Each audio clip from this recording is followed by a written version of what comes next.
অনেক দিন ধরেই একটা নতুন ফোন নেওয়ার কথা ভাবছিলাম। অনেকের থেকে সাজেশন নিয়ে, সাথে বাজেট, রিকোয়ারমেন্ট, ইউজফুলনেস এবং আরও 17টা বিষয়কে বিবেচনা করে দুদিন আগে কিনেই ফেললাম একটি রিয়েলমি 13 প্রো।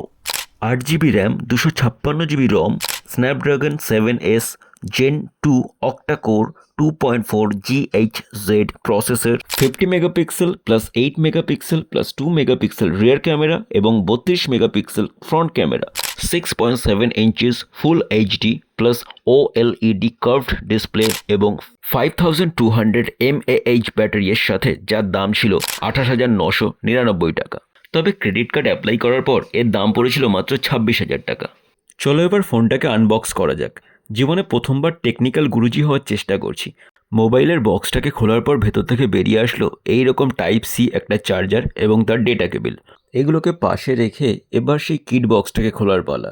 কিট বক্সের ভেতর থেকে বেরিয়ে আসলো একটা ব্যাক কভার এবং মোবাইলের সিম খোলার পিন, আর সাথে ছিল একটা বেদরকারি প্লাস্টিক। মোবাইলের যে ব্যাক কভারটি ছিল সেটা কিন্তু বেশ ভালো কোয়ালিটির ছিল। সবশেষে মেন জিনিসটাকে আনপ্যাক করার পালা।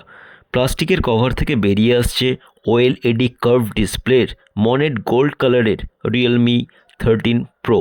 লুকওয়াইজ মোবাইল ফোনটা কিন্তু আমার দারুণ পছন্দের হয়েছে, আর এই রকমের রাউন্ডেড ক্যামেরাই কিন্তু রিয়েলমির সৌন্দর্যকে আরও বেশি এনহ্যান্স করে। আর এই 29,000-এর মোবাইলটি মাত্র 26,000-এ আমি পেয়েছি শ্যামনগর 85 রোডের ওপরে শ্যামল মোবাইল নামক শপটি থেকে, যাদের কন্ট্যাক্ট নাম্বারগুলি তোমাদের স্ক্রিনে তোমরা দেখতে পাচ্ছ।